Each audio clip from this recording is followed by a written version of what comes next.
morning, students. In the last class, we have discussed about velocity and wave number, and then how to draw the electromagnetic spectrum, what is the meaning of electromagnetic spectrum, and problems on the electromagnetic spectrum. Now in the today's class, we will discuss about particle nature of electromagnetic radiation. Particle nature of electromagnetic radiation. Electromagnetic wave theory is successful in explaining the phenomena like diffraction, and second one, interference. Electromagnetic wave theory is successful in explaining the phenomena like diffraction and interference, which are the wave properties of the particle. Okay. Now it is unable to explain the properties, that is nature of emission of radiation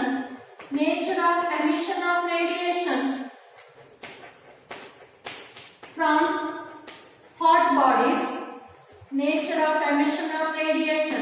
hot bodies, that is also called as black body radiation, and second one, phenomena of ejection of electrons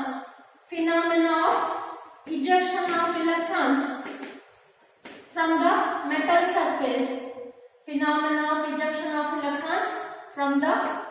metal surface, by the action of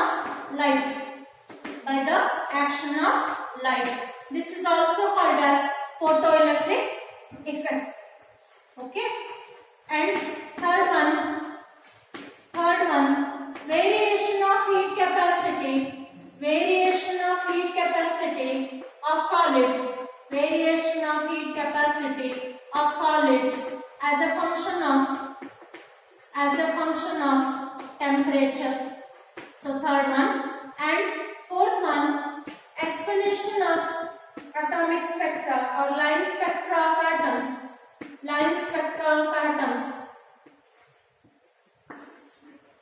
With spectral reference to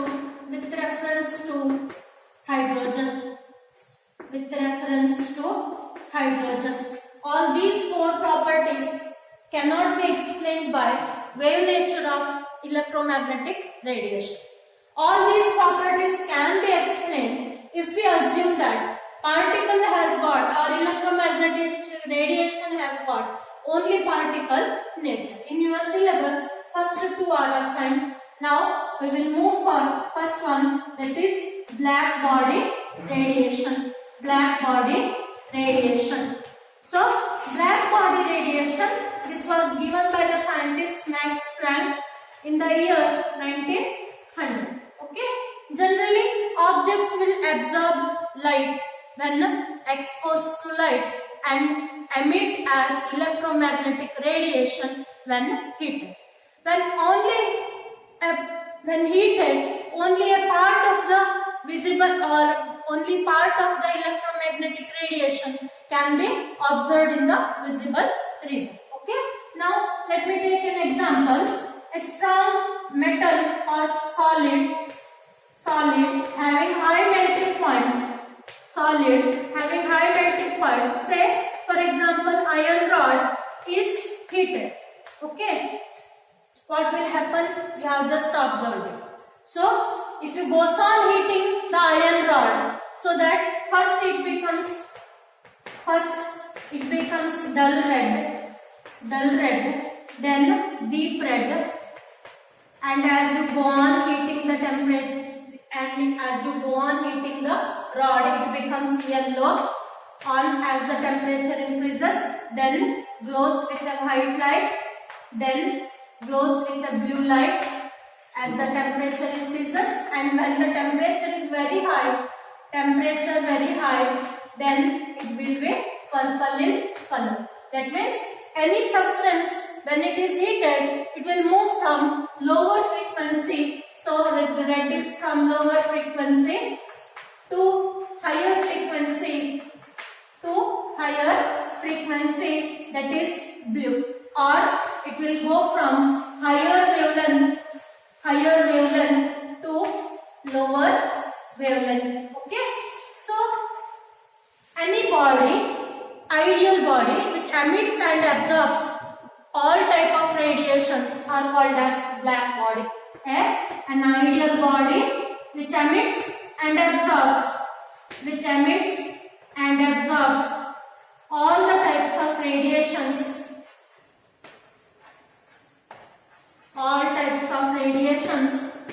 are called as, all type of frequencies is an black body, and the radiation emitted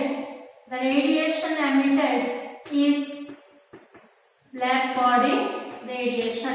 Okay, radiation emitted is black body radiation. So now, how this, according to electromagnetic theory, what was assumed? Then according to this black body radiation, what is present?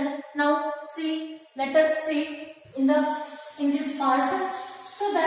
So here, any black body or ideal body, it emits or absorbs all type of frequencies is called as ideal black body, and radiation emitted is called as black body radiation. Okay, according to electromagnetic wave theory, electromagnetic wave theory ಏನು ಹೇಳುತ್ತೆ first ಹೇಳ್ಕೊಳ್ತಾನೆ. Energy is emitted continuously, so that energy of electromagnetic radiation is proportional to square of amplitude square, or it is proportional to intensity, not on frequency. Okay, this is the conclusion as per the electromagnetic wave theory. So what is the conclusion?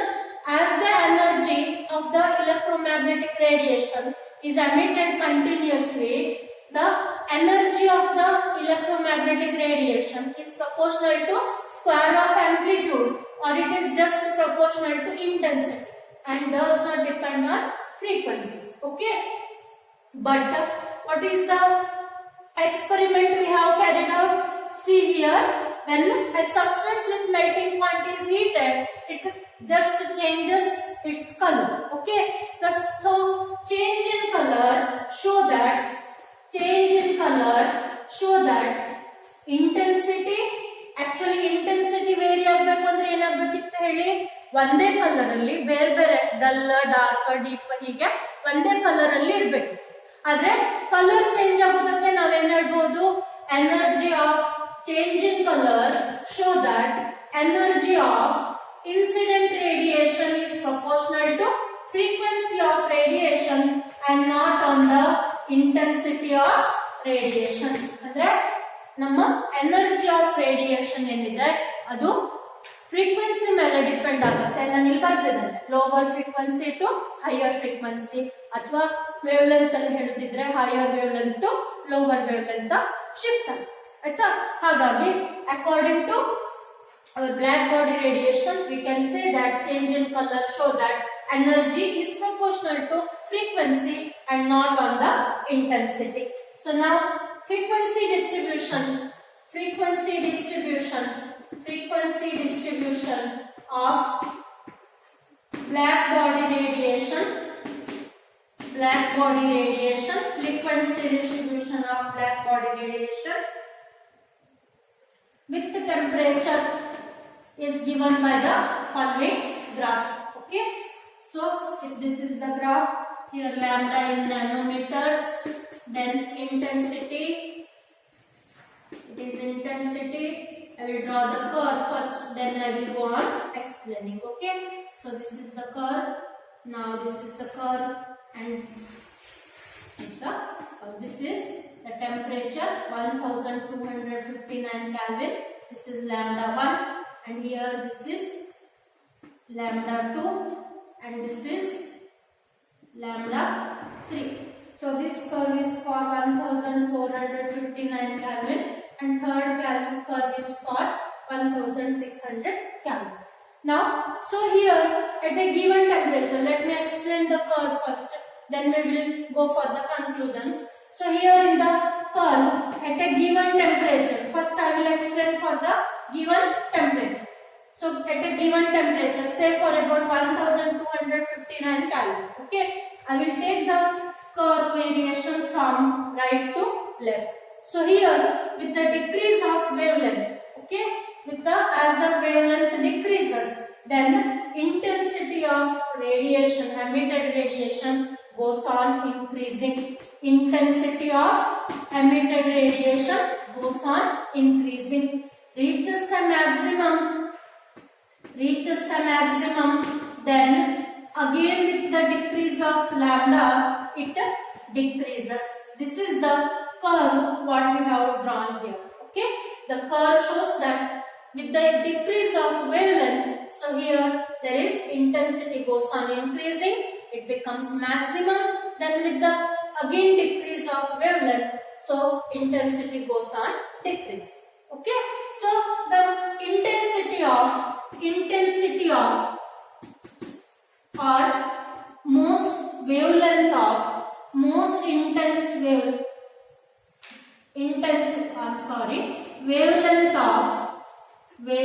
of most intense radiation. So what will be happening here? Wavelength of most intense radiation. Say for example, at a temperature of 1259, it is lambda 1. Okay, and it is corresponding to peak of the curve.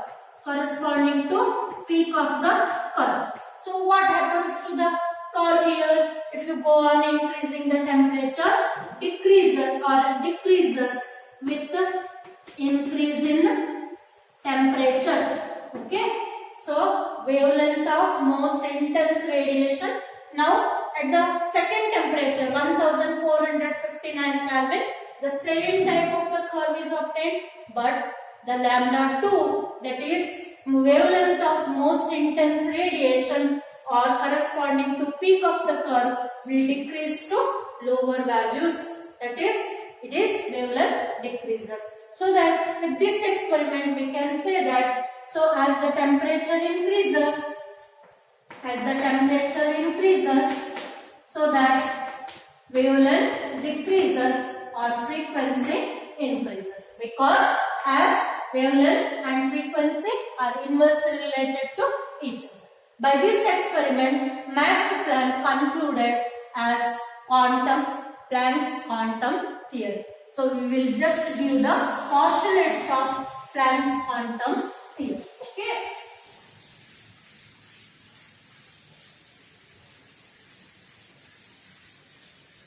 Now, next part is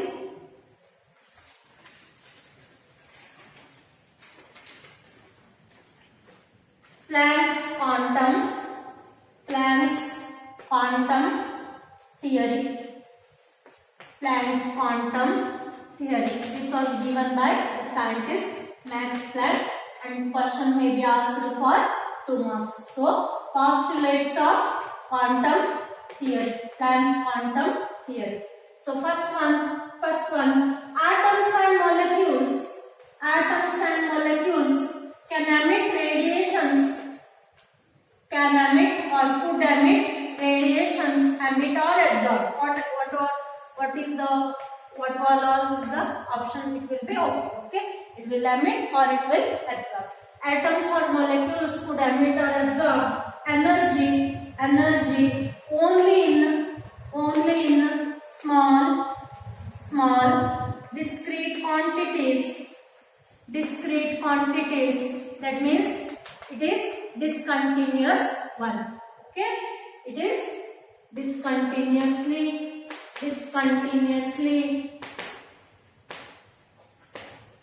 and packets of energy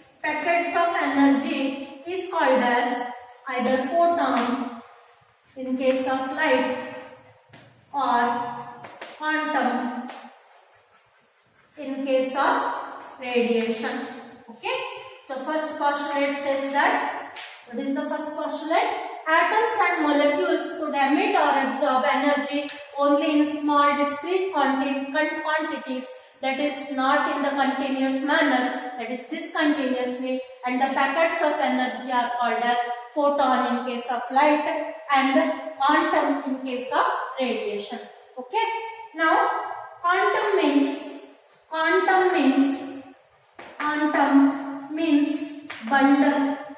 bundle, that is packet is called as quantum. And this limitation of energy is called as quantization of energy. This limitation is called as quantization of energy. Okay, this is the first postulate. Second postulate, the energy E of emitted radiation, is directly proportional to frequency of radiation by the relation frequency of radiation and is given by E is equal to h nu, where h is equal to Planck's constant and it is a universal constant having value 6.626 into 10 raised to third minus 34 earths second or joules second or into 10 raised to minus 27 earths second, and this is a universal constant. So in the last class while explaining frequency and wavelength, I have given you this equation. Okay, so the equation comes from this Planck's quantum theory. Now next postulate,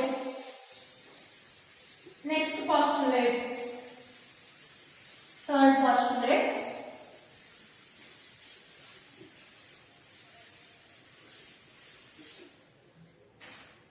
The energy, it is over. A body emits or absorbs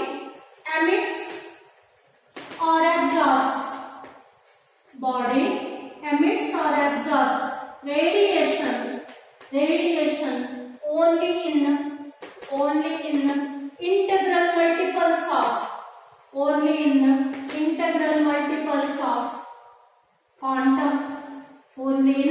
integral multiples of quantum, that is total energy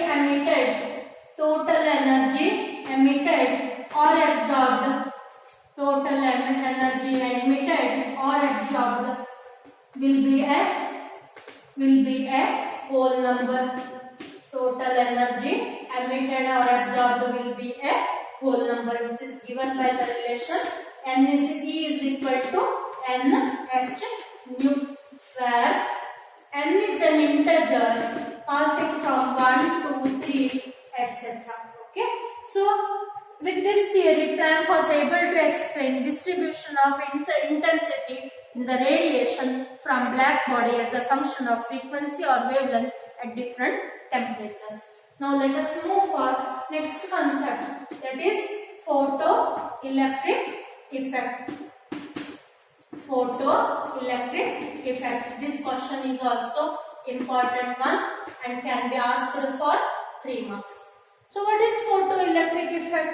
When a radiation is passed, so here in the year 1887, Heinrich Hertz discovered that when a beam of light of certain wavelength, so here they selected the metals like potassium, rubidium and cesium. Okay, when the radiation falls or light radiation falls on the clean metal surface like potassium, rubidium and cesium in vacuum, electrons will be ejected from the metal surface by the action of light, and the phenomena of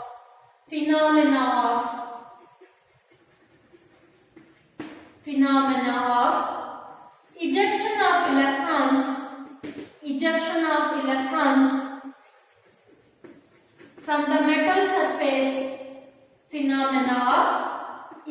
of electrons from the metal surface, by the action of light is called as photoelectric effect, and electrons emitted electrons are called as photoelectrons. Electrons emitted are called as photoelectrons. To explain photoelectric effect, we have small experimental setup here, and I will draw the experimental setup first, then I will go on explaining the concept. Okay.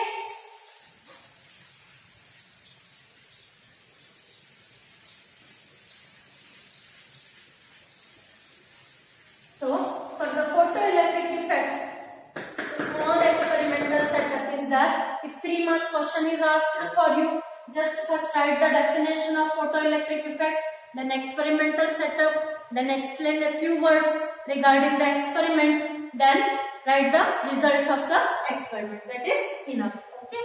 So, for that, just take an evacuated tube. In that, place a metal strip. Okay, and connect it to cathode. Metal surface is connected to cathode of the connector, that is, this is minus. Okay, so now another side, place a detector and with a emitter and for the battery connection. Okay. So this is detector which is taken as anode, so positive. So for electron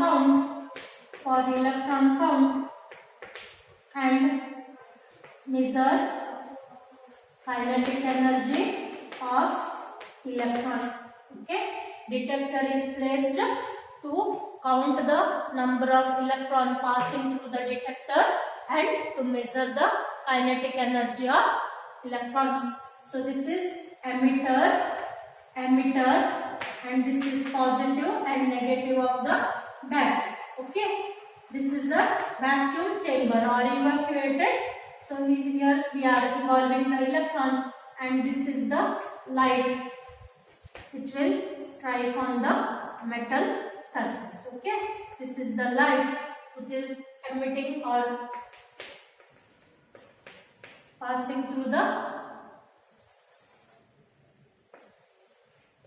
light is applied on the metal surface. It is evacuated tube. This is a simple experimental setup where a single evacuated tube is taken, so that in the evacuated tube, a clean metal surface of any potassium, rubidium or cesium is selected as the cathode, and detector is placed at a certain distance which is acting as the anode. Okay, and this detector can count number of electrons passed through the detector, and it is used to measure the kinetic energy of detected or ejected electrons. So emitter is used to place the voltage variation and battery is for the external circuit.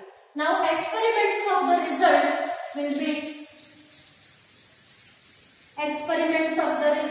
will be nothing but observations of photoelectric effect.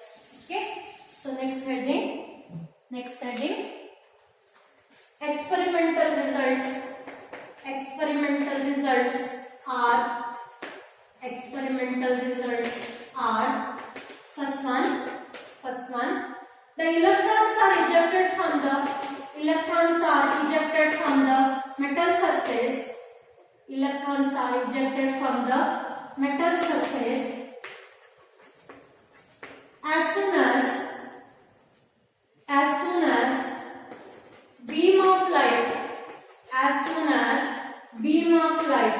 strikes on the metal surface,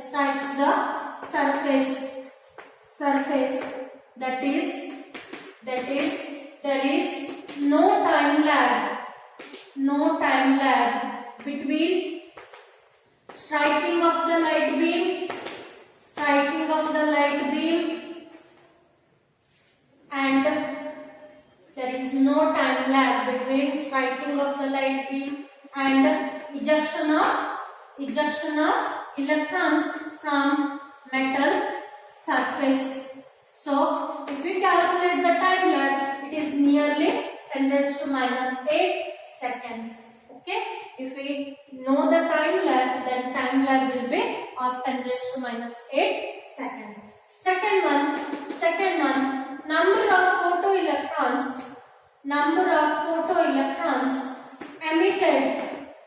number of photoelectrons emitted, per unit time depends on number of photoelectrons emitted per unit time depends on intensity of radiation, but does not depend on frequency of radiation.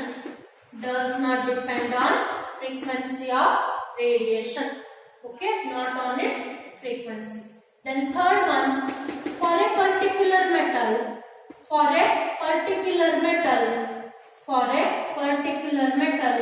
a characteristic frequency, there is a minimum frequency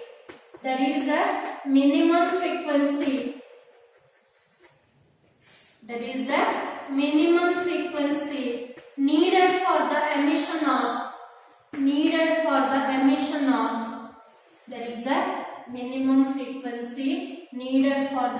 ejection of or emission of electrons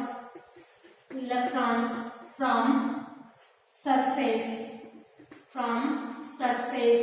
and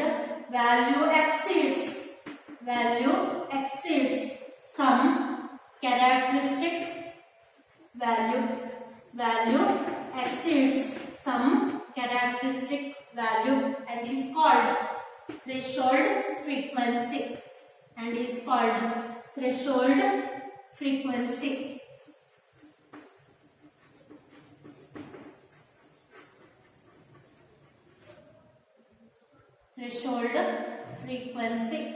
Okay.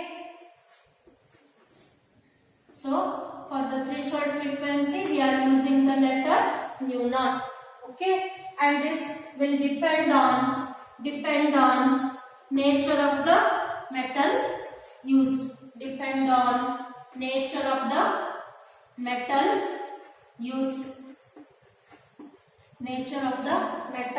used. So here one notice that light of lower frequency than nu naught will not emit radiation whether the intensity of light will be very high. Okay, for this threshold frequency, let me give one example, then it will be clear for you. So, for the potassium metal,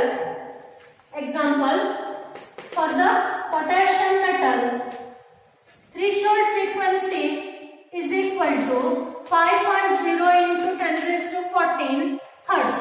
Okay, if a red light of frequency nu is equal to 4.3 to 4.6 into 10 raised to 14 hertz is passed on the metal for whole day, there will be no ejection of electrons. Okay, but a yellow light, whatever may be the intensity of light, that is red light having whatever higher intensity, it will not emit the ejection of electrons. But when a light of a very weak yellow light having frequency 5.1 to 5.2 into 10 raised to 14 hertz strikes on the metal surface, immediately there will be ejection of electrons take place. So we have given a statement, there is a minimum frequency needed for the emission of electrons from the metal surface and value exceeds some characteristic value, that is called as threshold frequency, and will depend on nature of the metal used. Now minimum energy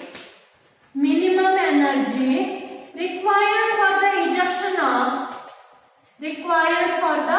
ejection of electrons or emission of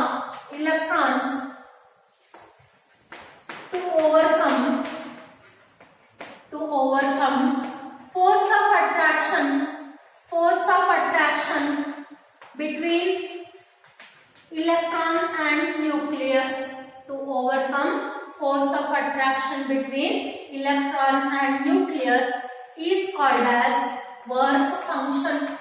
Work function, okay, is called as work function, and this work function is represented by the letter W naught and is different for different metals,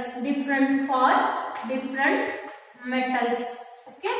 Similarly, how we have explained the word threshold frequency, we can explain the word work function, that is, it is the minimum energy required for the emission of electrons and to overcome the force of attraction between electron and nucleus is called as work function. It is denoted by the letter W naught and is equal to the relation H nu naught, and it will be different for different metals. Just I will give you the example for work function, okay. So here this is metal and this is work function. It is in electron volt. For potassium it is 2.25, then for sodium it is 2.30, then for lithium it is 2.42, then for magnesium it is 3.7, then for Ag it is 4.3, then for Cu it is 4.8. Like this, if the metal changes, then the threshold frequency of the metal also changes. As per that threshold frequency, we are having work function also changes. Last postulate, fourth postulate of this photoelectric effect will be the velocity and hence kinetic energy of ejected electron. Velocity and hence kinetic energy of ejected electron depends on frequency of incident radiation.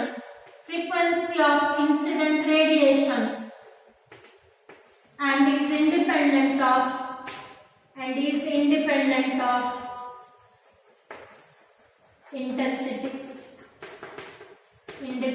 of intensity. Okay.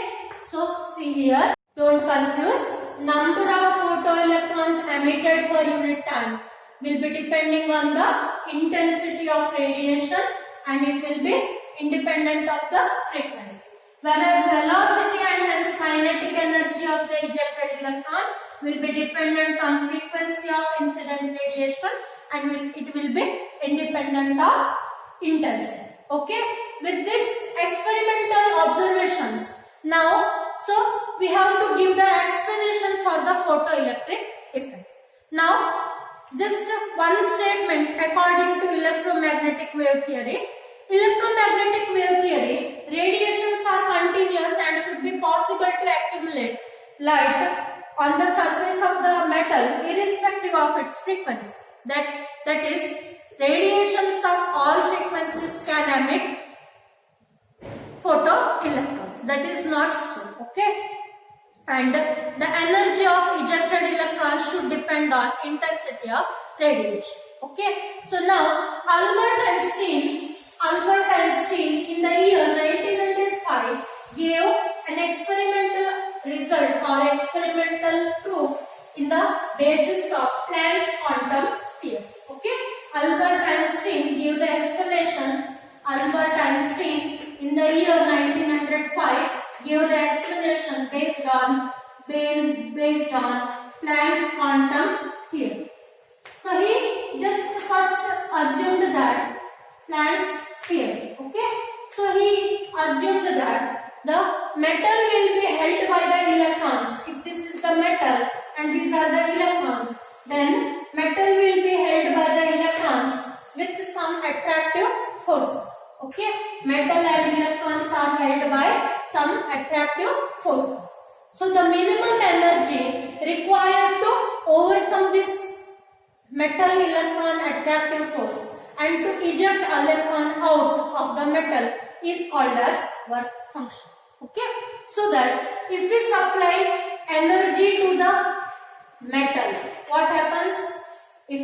supply energy to the substance, what happens? This energy, this kinetic energy will be transferred to the electrons which are present to the metal.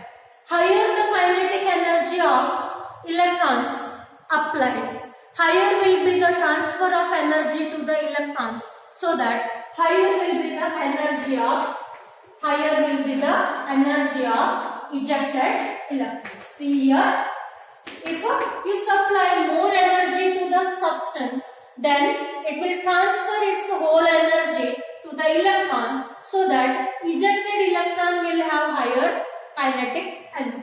So kinetic energy is related by the relation E is equal to h nu.